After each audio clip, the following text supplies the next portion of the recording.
And welcome back. A website with headquarters here in Austin that helps people find employment is planning to lay off some of its own employees. Today, Indeed sent a letter to employees announcing layoffs of about 2,200 people, or 15% of its workforce. To give us a little insight on the layoffs, we have Colin Pope with the Austin Business Journal. Now, Colin, the story is trending on our website, kxan.com. You've been following this for quite some time now.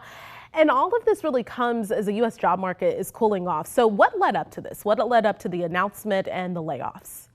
Yeah, well, for Indeed in particular, they are looking. There are jobs websites, so they're dependent on the job market, and it is getting softer. I don't think anybody would say that it is soft, especially here in Austin, but it is softer, and a lot of that has to do with the loud layoffs that we keep hearing about. And Indeed is the latest in a string of loud layoffs from big brands who are cutting thousands of jobs at a time.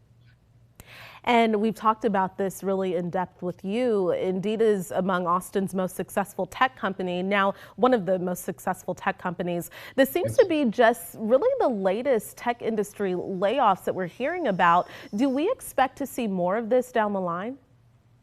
Well, we're running out of big tech companies to make these announcements, quite frankly, here in Austin. Just a couple of days ago, we had Amazon announce that it was going to lay off 9,000 more people.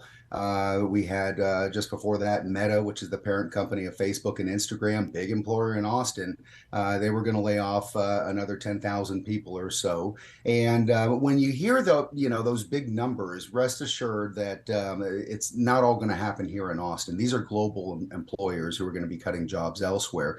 And so Facebook, for instance, back in November, when it was one of the first to announce that it was going to have massive job cuts onto the tune of 11% of its workforce, what that equated to was about 222 people here in Austin that lost their jobs at Meta or Facebook. And so, maybe you can estimate if Indeed has roughly 2,800 employees here in Austin, maybe roughly 10% of those employees, maybe 280 or so, 300 people, maybe 200 people will be laid off, which is not inconsequential. However, we're still in a good job market. So we talk in the newsroom about these people being laid off in the tech industry, and we look at all these startups who are dying for talent, and we say they're going to get 16 months of severance pay, or 16 weeks of severance pay, but they're probably going to find a job in the next 2 weeks here in Austin, Texas. And that really leads perfectly into the next question, because what does this really mean for the future of Austin as a tech city?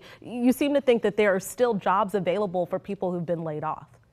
The backbone of our economy has always been the small, medium-sized businesses. We've always been a startup town. There are a lot of very good, promising startups, some of which are still raising tens of millions of dollars, as we speak.